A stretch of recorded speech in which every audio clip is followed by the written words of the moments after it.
Welcome to the Strategy Mob Podcast. Tune in for everything you need to know to stay in the know regarding the automotive industry. Here's your host, Jason Harris. Hey, what's going on, Podcast Nation? It is Jason Harris here with Digital Dealership Solutions. Today, I have a second-time guest, Mr. Rico Olinger. Do you like how I really put the "ger" into it this time? Man. Good job. Rico, man, thank you so much for taking the time to jam with me today. My pleasure, bud. Hey, Rico, for everybody out there that doesn't know kind of how you got into the industry and what you're doing today, if you can kind of give us that 2-minute origin story so we got some kind of context, then we'll just jump right into the conversation.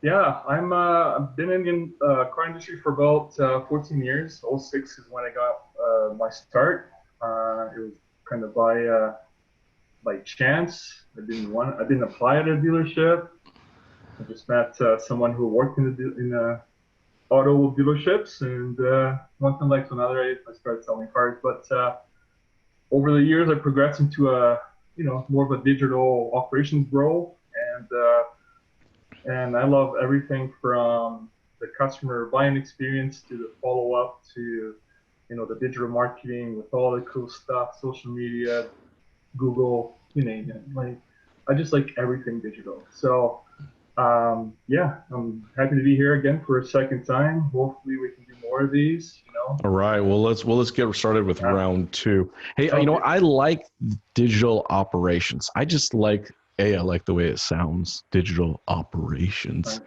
It's just got presence, doesn't it? You know?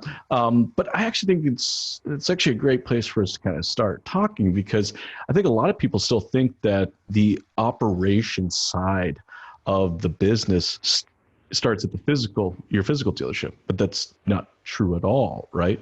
The operations, starts online, moves into the dealership, and then continues outside of the dealership, right? 100%. So, kind of walk me through how you see digital operations kind of playing out over this next year, which is going to be an interesting year for us as an industry, right? Absolutely. There's digital operations, for me anyways, is where the customer is thinking about buying a car, right? A lot of people talk about a funnel. I don't really love the funnel terminology so much, because there's some customers that are so outside the funnel, they need like binoculars to see it. So they're not in that proverbial funnel that a lot of people talk about. But when you think about buying anything, could be cars, could be RVs, could be a home or a new pair of jeans or something like that. People are shopping online to get an idea of what it looks like, how much it costs, reviews, get an idea of what the peers are saying about the product. And then slowly they progress into a more definitive, okay, now I had 3 choices, now I'm down to 2, now I'm down to 1. And eventually when you get to, I know what I want to buy, I know where it is, because I can see inventory online.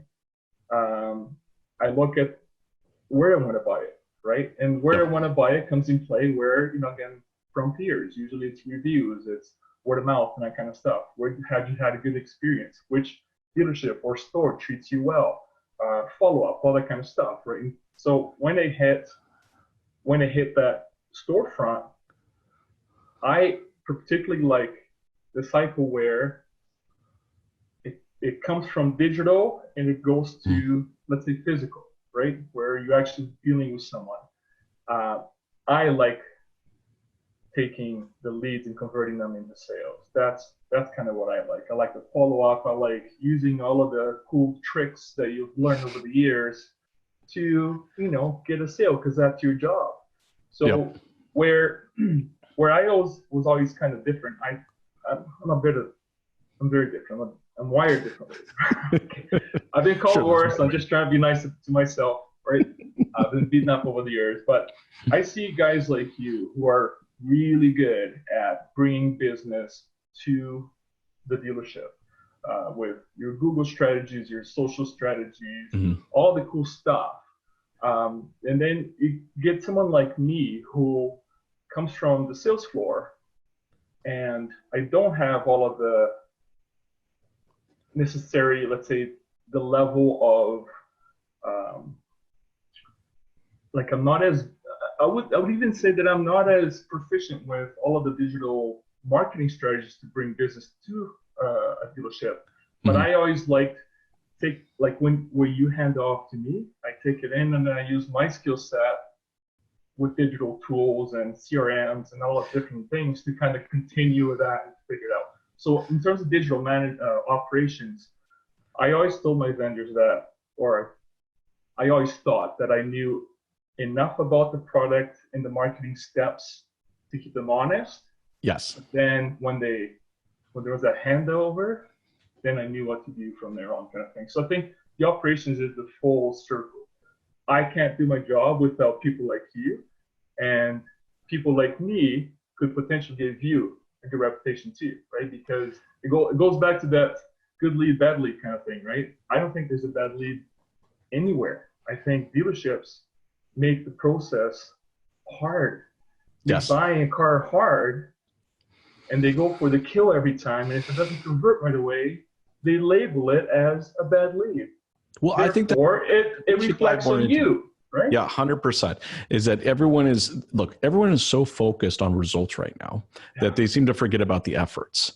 Yeah. And and then the one thing I love, I'm not a huge sports fan. I'm really not, right? If you asked me what were like, my top 5, athletes, I probably couldn't even name them for you. But what I do have is I got a massive appreciation for the level of efforts that are tracked, right? Like, I mean, these athletes are not always just ranked based on their end results, but it's the consistency to their efforts when they have the opportunity to touch the puck, or when they get the ball, or when they're at the plate, or whatever it is. It's what they do with that actually makes that's more important than necessary. Yeah, exactly. It's that's more important than the end results. Okay. And I don't think we just don't seem to, for us at the dealership, it all comes down to communication. That's what it is. Bottom line is how we're communicating. And the funny thing is, you're right. When we get a lead, our goal seems to be like, let's sell a car. But that's not really the first goal and objective. The first goal and objective should be communication. Absolutely. Answer questions, communicate, build rapport. I presented at a summit last year, and I showed some data that the longer you nurture a customer, the most money they'll pay you, right? Because after a while, like if you're answering all their questions, if you're giving, I call it romance a customer, they ask a question, you answer, you give more than they ask, you're building a relationship. We've recorded sales after a year, but let's say after 3 months, it becomes less about price. It becomes, you have the vehicle, Is it in stock? Does it have the options? Do you have my color? Oh, how much was it again? Price is still an objection, but it's a lot lower on the whole scheme of objections when you get a lead in the first 15 days, for example. Well, what's your best price? Well, how much is it? Or blah, blah, blah. How much for my trade? It all becomes about money because you haven't had a chance to build rapport with your customer. Right? So the longer you nurture, the more they pay you. And let's talk a little bit about rapport, because it's a word we like to use in our industry, right? When we're training our sales staff, we're like, build rapport. Well, what? I'm thinking from a salesperson perspective, brand new into the industry. I'm like, well, what the hell is this rapport thing, right? And it's like, how do I build it? Like, what are the building blocks to rapport? And I find that there are 3 reasons why someone ultimately does business with you, right? It's the product, the people, and the operational experience. And ironically, it's actually the same 3 reasons why they don't do business with you too. Right? Like, John never followed back with me. It took way too long to get approved. I had to wait for this. It's like, so it's funny how that works. But, when building rapport, it's building rapport through an exchange of value propositions, right? We're increasing the perceived value that customer has with ultimately doing business with us. Yep. So what do you say? How do somebody out there right now going, okay, cool, I need to build rapport. What kind of value propositions should they be communicating to build that rapport with the customer? Man, I think dealers make this extremely hard, right? Right? And I know, and it's all in the name of profit, and it's a lot of old school, traditional mentality, the go for the kill and that kind of stuff. Whereas nowadays, there's a consumer shift in buying where the biggest buying blocks are millennials, right? So you got to understand where these, I'm not going to call them kids because they're not. They're, some of them are even 40 years old. Well, they're 35 years old. They have kids of their own. Exactly, right? So this group came up in the, the cell phone area. I came up in the Atari days, right? One joystick, right? But this new generation came up with a lot more technology and a lot more access to immediate information, right? An immediate connection. 100%. Do you know what I mean? Like if they're used to immediacy, you have to you have to meet them with that expectation. So, for example, I used to use Google put together a really good video a few years back that taught the consumer that as soon as you Google something, you get a response. As soon as you ask a question, you get a response. So you have to use that mentality. They're not used to waiting. You look a little older than me, so you're probably used to waiting. No. Ask my team if I'm used to waiting. But back in the day, you make a phone call, right? They're laughing right now. And then they'll get back to you, 2-3 days later, and that was okay. That was accepted. Nowadays, because they know that information is immediate, you have to treat them that way. So you submit a lead, the form leads, or even Messenger or WhatsApp or whatever, and you almost expect an immediate response. But when dealers are like 4 hours later, even on Messenger, like the next day, then it already sours the whole relationship. It's like you have that one chance to make that really good impression and you screw it up. So what I teach my clients is... But we definitely don't want to create that first impression and use a freaking template. But then it just literally shows like you don't give a crap. Yeah, exactly. And I am so against autoresponders too, right? Right? I mean, it's templated and it's general. This. I post a lot on LinkedIn about my mystery shop experience, and I'm starting mystery shop different industries now. That's cool. Yeah, and I'm learning a ton. There's some that are really good, but there's some that are just shit the bed, right? And it's not that hard. I typically go like this. I find the website, I go to their product lineup or whatever they're selling, and I find what they have the most, because that tells me that's their number one seller, right? They'll stock the most of. And then I'll send the lead on there, and I'll ask you a question, very simple questions. For example, if I'm buying a car, I'll say, what's your best price and what's my lowest payment kind of thing, right? I want to give them a chance to start building rapport with me. Yes. So it's when I get all of the, when can you come in? Or call me and I'll tell you, or all that kind of stuff. It's like, sorry, I give you the one chance so we can start building a relationship. And I think that's key. People do want to actually make a connection. 100%. I mean, look, this is not a small purchase. Okay. You're making a 15, 20, 20, 30, 40, 50, whatever $1,000 transaction. All right. Yes, I'm interested in purchasing the product, but I'm also interested in making a connection with someone that's going to help me or assist me through the purchase of that product. Yeah. I mean, what are you really saying to the customer when your response back was, hey, thanks for your response. I appreciate it. Give me a call when you have a moment.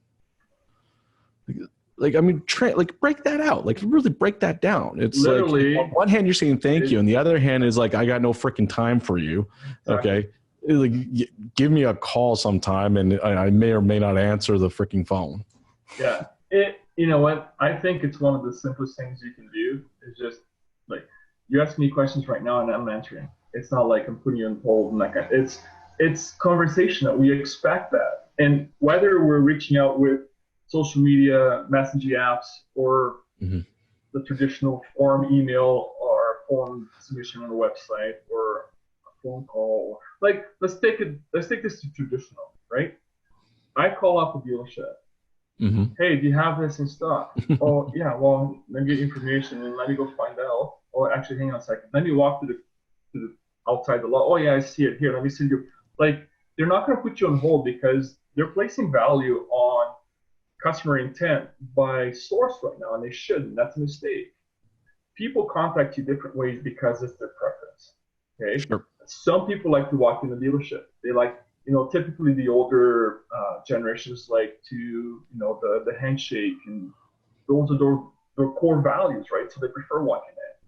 My father-in-law, he will never send a lead or call a dealership. He's going to walk in and talk to somebody. That's what he wants to do, right? Yeah. Other groups are more into the phone call. Actually, phone call is kind of rising with even millennials right now because of all the messaging apps.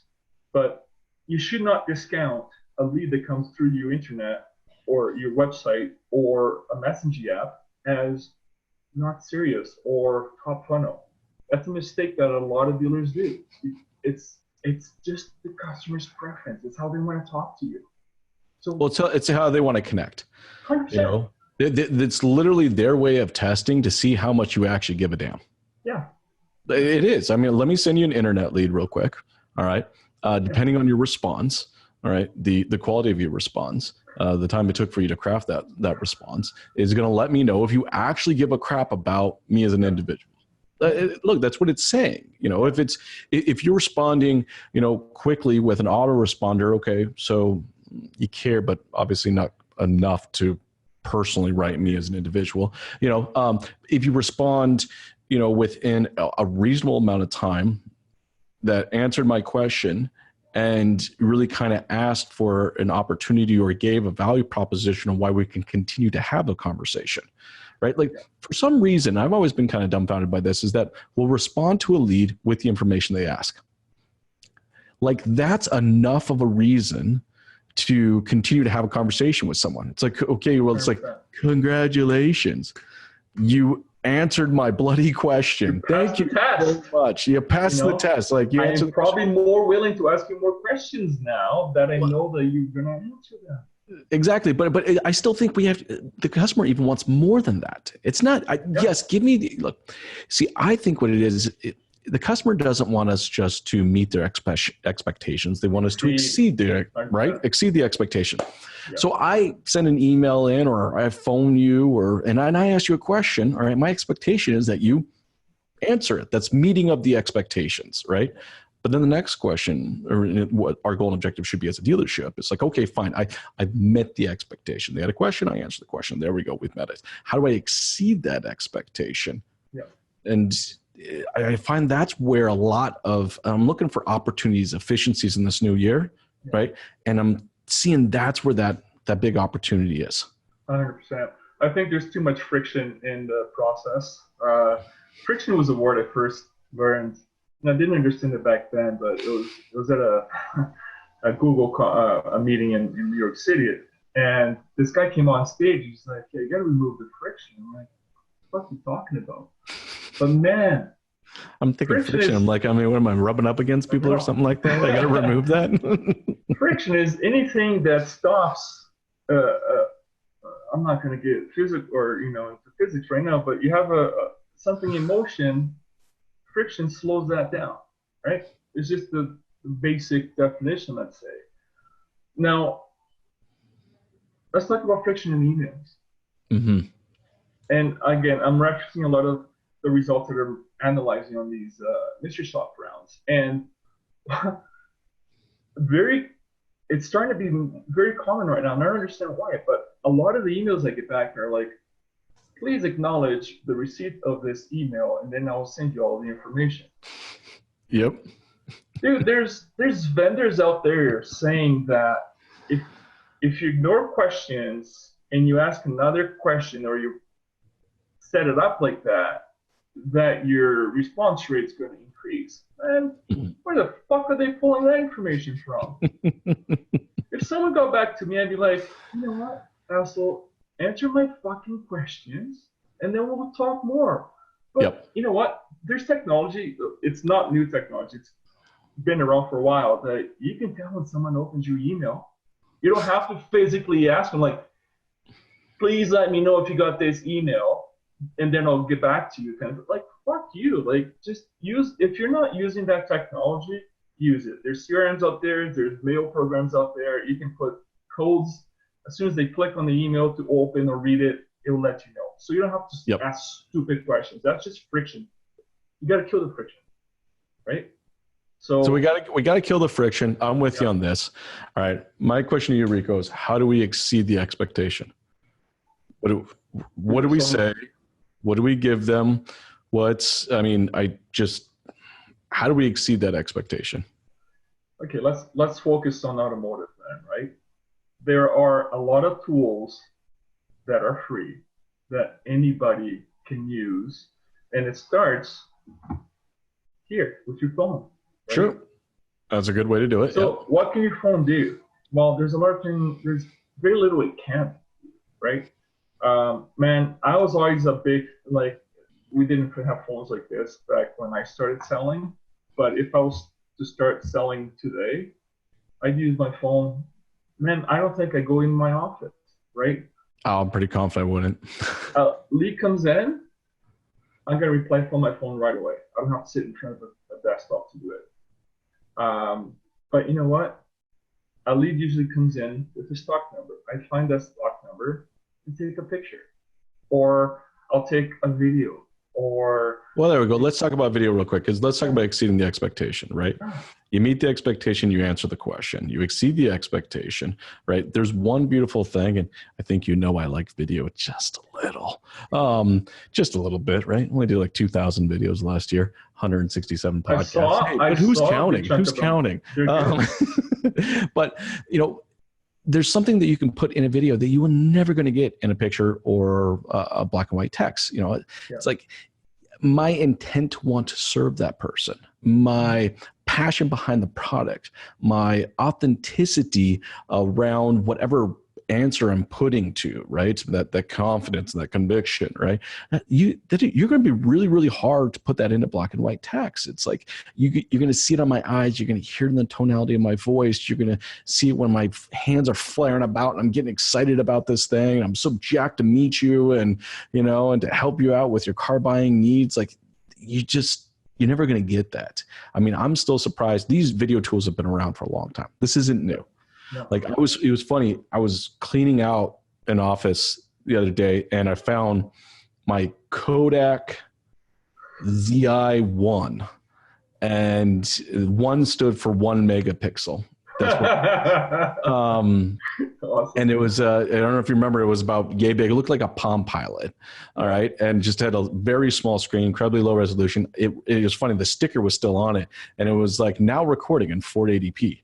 And it was like, whoa, and it's like, I mean, even 15 years ago, over 15 years ago now, I guess, geez, this is crazy. But, I was responding to internet leads with video over 15 years ago before there were these tools. I would shoot the video, put it on a tripod, shoot the video wait till it uploaded to YouTube, right? Then took the link and would send it over and email it to the customer. Now it's like you can do it in 15 seconds. And there are still so many dealerships out there, so many salespeople out there that are really not utilizing this tool with the intent to exceed someone's communication expectations. I agree. Yeah, it's kind of sad, man, because there's a lot of late adopters in the industry, and then these late adopters are typically the ones that are trying different vendors per quarter kind of thing almost. And, when something doesn't work, they're blaming the vendors instead of looking in the mirror and seeing what is really their fault, right? You can't just expect to, dump money into one solution and expect it's going to work if your mentality isn't there, right? And if you're behind the 8 ball just because you've been under a rock for the last 15 years, it's not going to happen overnight. You can So have that. how do we change that mentality? Let's change that mentality, right? Like, how do we get people, like, I don't think I've ever met someone that would disagree in responding to someone with the video is going to be more beneficial than responding to them with text. But again, to your point, there's a lot of people that are not doing that. Yeah. So how do we get them to change that thought pattern and realizing that, this is not in their value, but in the value of the customer? Like, we got to change. We got to make them stop thinking about themselves and start thinking about the customer. Yeah, man, I haven't gone through any exercise like that, but I think I would start with a focus group. Did like old school marketing research, right? Like, how do you hear about us? Like, what do you like? Or, you know what? I'm learning a ton of stuff by mystery shopping myself. I'm not just doing it to get data and talk about it, but I'm getting some really awesome ideas and some really shitty things of what to avoid, right? But it's where you got to put your consumer head on, and then you start seeing things through a different lens, right? It's a hard question to answer because it depends on the culture, it depends on the group or the dealership or that kind of stuff. There's a lot of variables, right? But I think, well, I got one. I think I want your thoughts on this. Okay. First thing first is let's focus on efforts and not results. All right. Yeah. Let's get this baby stepwise. Let's give you a step to really kind of get in there. And look, if the efforts are there, the results will be there. So stop thinking of the end game. Stop measuring leads to sales. Stop doing that. Like, let's just, for the love of God, stop doing that and realize that there are events and goals that have to happen in between there. Right. I think as a dealership, one of the ways that we can change our mindset on that is to really start looking at our leads to communication ratio. Okay, fine. We're getting 1,000 leads coming into the dealership. Well, I hope you are, but let's say hypothetically you are 1,000 leads coming into the dealership. At what percentage of those leads are actually communicating back to us? Right. Like, what's my batting average with these people? 100%. So then we can make that a goal and objective. So how do I increase my communication efforts? I want, instead of only 20% of those leads responding back to me, I want 40% of those leads, getting into a conversation with me. But you have to segment it out like that. If you're always focused on the lead to sell, then you're never thinking of it that way. How would a dealership ever alter or enhance their communication efforts if they're not looking at it that way? Yeah, I agree with you. I track that with my clients too. And it's really cool that you say that, because I think in order to kind of increase that number, you have to have that process that understands that not every single buyer is an immediate buyer. Because, again, the shopping results that are coming in, I think it starts with the selling culture at the dealership. Everybody starts to, or kind of ends at that 15 to 20 day with a follow-up. And that's your low-hanging fruit mentality. Once you get rid of the low-hanging fruit mentality, you're going to start tracking longer periods of time. And that means now you're tracking 1 month, 3, 6, 12 months.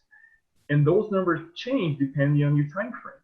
So you have to be aware of that, because if in the first 15 days, I'll bet you, man, you maybe have 10, 15% that talk to you. But if you extend that, because customers will ghost you, they'll send a lead. Exactly. And they're not just going to send you a lead, by the way. They're sending 3 leads to 3 dealerships, and they're getting that back. And then some dealerships are more aggressive than others, and customers like, oh shit, too much. I'm gonna just let it chill for a little bit. And it's the ones that are like moderate, let's say, with the follow-up, that have a better chance of getting a reply. But that reply could be 4 months down the road. And if you're not having a process that targets that customer 4 months down, you're never going to see the true number of form permissions, so the unqualified lead, to the contact, because that's important. The length of time is super important. So there's 2 things here. Canada and the US, they're very different. In Canada, we have Castle. You submit a form lead, You give dealership express consent to be able to follow up with you, the customer, for 6 months. That's what you get. In the US, they have the can spam law, which is awesome. I know. I wish the can spam law was in Canada. But you know what? Even if it was, though, it doesn't matter. We barely even use the 6 months anyways. You know what I mean? Like 2 weeks, man. You know, everybody's on this short-term go for the kill, right? Their communication strategies pretty much stop there, right? The strategy behind what I'm going to you have to have a communication strategy for the first 30 days that it comes in, and then there's 60. Change your selling culture. Your selling culture is still winning for the kill. You have to go long term. People want to. Yep. You can't build a relationship in 2 weeks. You have to build in long. But you have to measure it too. It's like you understand. Like you got to measure. It's like if you got leads that are 60 days old that haven't communicated with you, your communication strategy has to change with them, and you got to keep building and building and saying, all right, what percentage of those 60-day-old leads, all right, are communicating back with me when I send them this, or if I send them this, or if I send them this. It's like communication is there's A, B, C, D, E testing. Like you're constantly be testing on it. But the only way to get to that place is that you have to have a mental shift, a mind shift from results to efforts. Well, that's exactly what I mean, right? And the results is always driven by your selling culture. Yep. Right?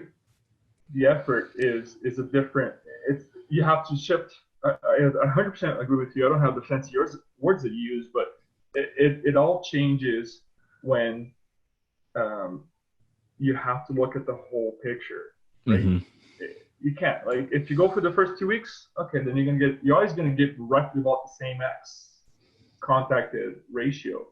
But when you look at the whole picture, if you're tracking it, if you're not tracking it, you should start tracking it. That's one of the coolest things I track, and I call it the one metric I use. It's called I call it days to sale, right? So I know when lead comes in, and then I track it until it closes at some point. And along the way, you can see how many points of contact and when was the first point of contact, all that kind of stuff. And I started tracking this a few years ago because I thought that was important. I was always intrigued with the consumer buying trends and behaviors. They change. It changes all the time. The demographic, on the age group, on a whole bunch of things, right? And if you're treating the customer as one unique type, you're gonna miss out on a ton of opportunity. So what I'm finding is that the majority of the dealers that I'm shopping, they're not on that wavelength. Only very, very few, man. I think less than 10% of my results are coming back that, they're continuously following up. I have one dealership that is on the ball. Like, they're not my dealership. It's in the US I'm shopping, but these guys are like, I started shopping them in September last year, and they're still sending me stuff, right? That's awesome. Yep. But all of their, PMA kind of stopped, which is good for them and then bad for everybody else, right? You got to change the mentality. You got to go long term. You got to go money ball on this approach, and the results will come. So now let's say someone does do a mind shift, right? Okay, cool. They're going to start tracking, and through their tracking, they decide to start making changes, to their communication efforts. But I guess that's just one part, right? Like it's like, okay, cool. Now we're actually having a conversation. So, all right, great. Now we're in conversation. How do we change that from conversation to actually coming into the dealership? I understand the first goal and objective was to at least start having a chat back and forth, right? I'm looking at value propositions. What do we, at the end of the day, that's what it is. Value is all perception. It's all perception, right? Yeah. Look, I got shirts that cost me $45. I got shirts that cost me $245. That was a silly purchase. But anyways, it's like, is there anything actually in that shirt at all? Like anything? No. But you know what? Somebody sold me a great story. So my perceived value in that, all right, decided for me to take that action and say, okay, fine, I can justify the extra $200, right?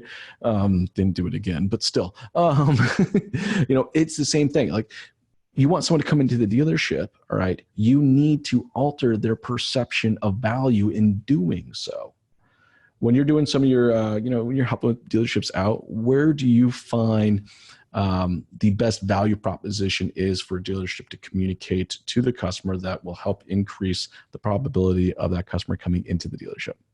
Man, it's different all over the place, right? Mm-hmm.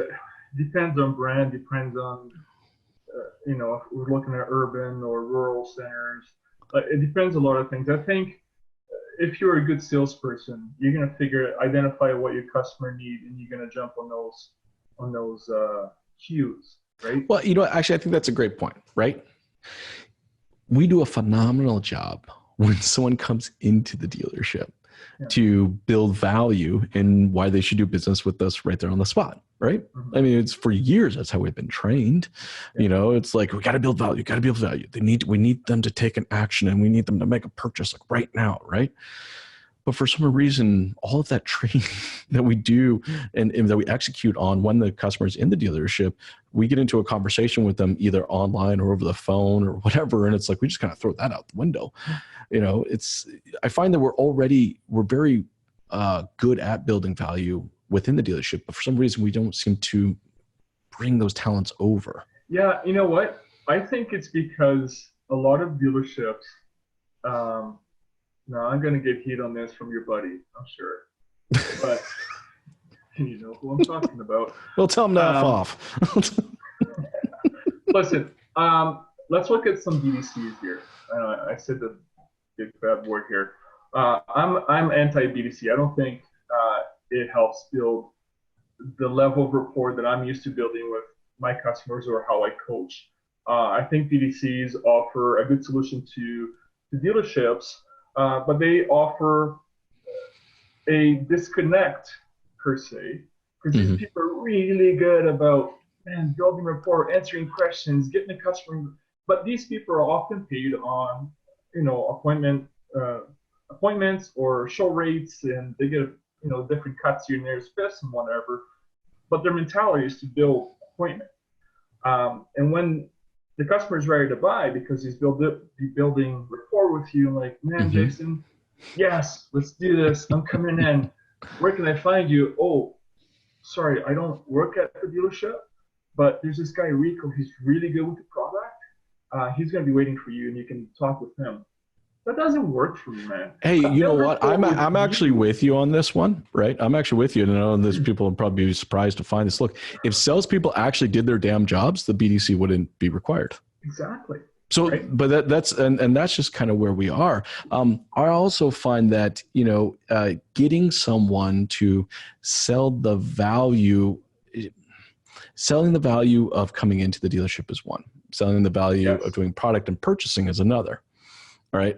It's rare. It is super, super rare where you find someone that is able to easily transition from expressing value in purchasing and doing business with the dealership, and expressing value in making that initial step, which is to come into the dealership and do so.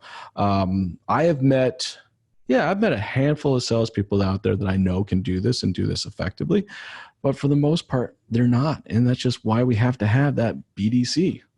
I don't think we have to have BDCs, man. I worked with a lot of dealerships that don't have BDCs. We just empower the sales staff with the right tools to become their own BDCs. And I think I prefer that methodology.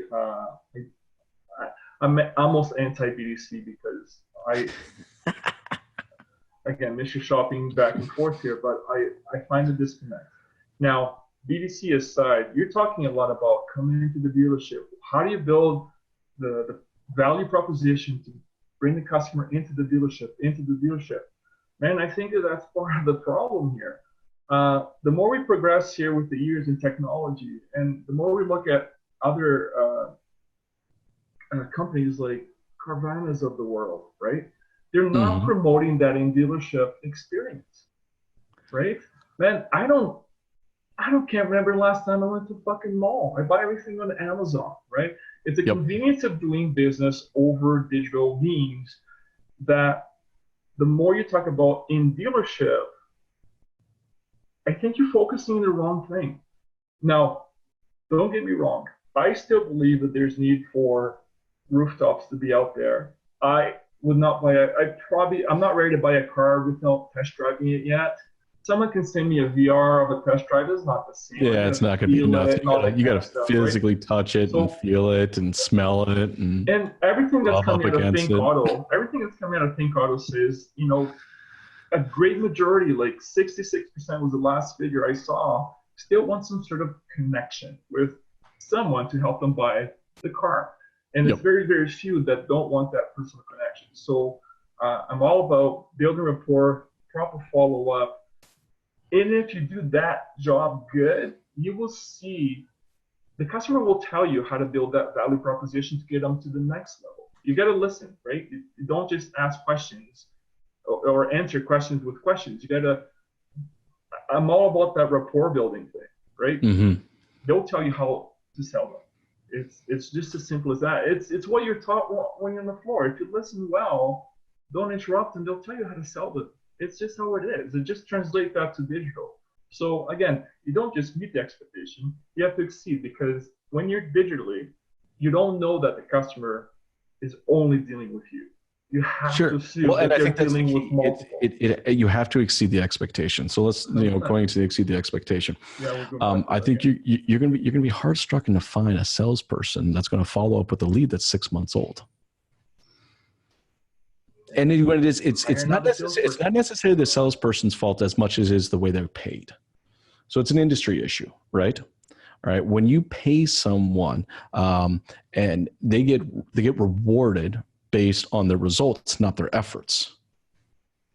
All right. Yeah, how can you expect a large body of salespeople out there to follow up on a lead for 6 months when that is not how they get rewarded? Look, we are human. We're going to go for the path of least resistance. That's the problem. That's my biggest problem, right? Well, I'm with you. So let's stop paying salespeople for the results and let's start paying people for their efforts. That sounds like a plan. It does. You can be hard pressed convincing a dealer principal to jump on that. I did it in my dealership. No, fair enough. I agree with you. The results come with the effort. They 100% do. I don't see any problem with the long-term follow-ups. I do, again, with my experience, they will convert. I was going to say, you've been doing secret shopping for a while, all right? Yeah, I would love to know your secret shopping, all right? How many salespeople are sending you quality follow-ups after 6 months? Oh, they're shitty, man. They're very, very few that. But you know what? You don't know. And that's why I would push back on you why a BDC is required, because then that department's responsibility is to ensure that there's a quality response being going back out after 6 months. Because my point is, you can teach a sales team to perform like a BDC. Oh, of course you can teach them, but if you don't actually compensate them like that. Dude, here's the thing. So if you're a lead from today and you buy in 6 months, in that meantime, there's going to be walk-ins, phone ups, more. There's going to be in the first 15 days. All kinds of stuff you got to deal with. Yep. Okay? And by the time you get there, that 6 month lead will convert in X month or whatever, and it'll be part of one of your leads that you've been nurturing. The results, it doesn't matter when they come. I don't see a point in long-term follow-up. I think the data that I'm seeing is actually suggesting that you should extend your follow-up. Mm-hmm. But I go back to in dealership selling mentality. They have monthly targets, right? That's why. That's what I'm saying. Salespeople also too. So it's like, look, they have to hit so many numbers that their efforts have to be put into something. But your 6 month deal that started today and is going to buy in 6 months will become part of that month's target, and it's going as long as they maintain those efforts. But you're selling. For fuck's sakes, come to work to sell. Right. But you're looking. See, we love in our industry. We love using the word lowest hanging fruit. I know. Okay, so I love that. I'm thinking, but I'm also looking at. I think of this beautiful tree. Okay, and at the bottom, 20% of this tree is just all this fruit, but there's a shitload of fruit at the top of the tree too. But we always, you know what it is? We have this mentality of, we love to talk about how much we made, how many cars we sold, how much gross profit we hit. All right. Yeah. We don't seem to want to talk about how much could we have made, how much gross profit can we make. You know, it's like if we're always focusing always on this bottom 20% of low hanging fruit, there's 80% more of people up the top there, and we have absolutely no strategy for them whatsoever. You know, it's like you got to. That was the topic of my speech last year. You know what? It's actually, I was a little bit less conservative. I did 15%. So what happened to the other 85? Right? Yeah. I don't know. And if you don't give it a chance, if you don't have a process to follow that up, you'll never know. Right? Now going back, I got to show you it's like you copied one of my slides on your example here. I do have a slide that shows the bottom tree, but then it builds on it. There's the middle and the high hanging fruit as well. And the way I think about it, it's just gravity. Just look at, I don't know if you can grow trees in Toronto, but you know, let's say you have an apple tree in your backyard, right? Eventually the top ones will fall to the ground with gravity and all that kind of stuff. You have to assume that the longer you deal with these customers. Oh, that doesn't sound like a fun strategy though. That's a hope and a prayer. Well, you don't want to work. I'm gonna hope and pray that those ones will eventually fall down to me. No, fair enough. Sometimes you get lucky. No, I get it. But I think the workforce, I know the workforce is different now. There's again shifts there and that kind of stuff too. But if you're not prepared to work for your business, you're never going to buy the nice watches or the $245 shirts and that kind of stuff. And if you're okay with that, then you're a low-hanging fruit guy and you might just be fine like that. But if you give yourself, you know, a longer time frame to deal with your customers, you will be surprised at how much you're going to convert.